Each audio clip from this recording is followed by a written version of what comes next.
Georgia Stories Biographies, John Ross. From 1828 to 1860, the Cherokee people were led by the remarkable John Ross. During a 32-year period that ended with his death, Ross presided over the birth of Cherokee Nation, the removal of his people from their homeland, and the founding of a new nation in a distant place. John Ross was born in 1790 in Turkeytown, in present-day Alabama. He spent his childhood at the base of Lookout Mountain in an area that eventually became a part of North Georgia. His mother was a mixed-race Cherokee Indian, his father a Scottish trader and store owner. Growing up, Ross became knowledgeable about Cherokee customs, but he spoke mostly English and practiced European traditions. In 1813, Ross began his own business, trading and selling goods with the United States government. He opened a store at Ross's Landing on the Tennessee River, a city that would later be called Chattanooga. The business thrived. Ross became wealthy. Ross's dealings with the government helped him develop excellent diplomatic skills.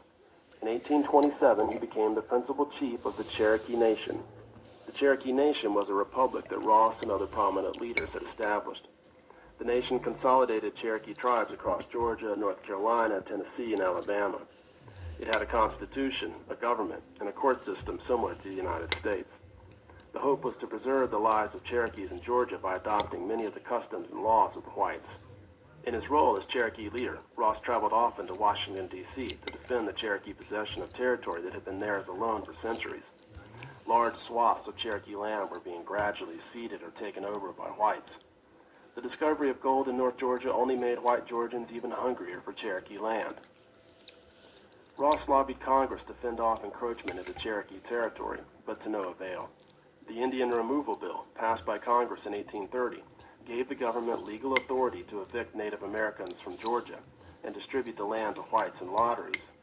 As the date for removal drew closer, Ross gave up hope that the U.S. government would change its course and recognize his homeland as a sovereign nation.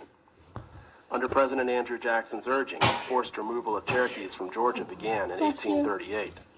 Because so many died along the way, the mass migration of the Cherokees from Georgia to territory in Oklahoma became known as the Trail of Tears. Ross's leadership of the Cherokees continued in Oklahoma. He remained principal chief, a position he would hold until his death in 1860. He helped to establish the government and encouraged the development of schools, farms, and businesses. 10 times he was elected chief of the Cherokee Nation. It is no wonder that many regard him as the greatest chief in the history of the Cherokee people.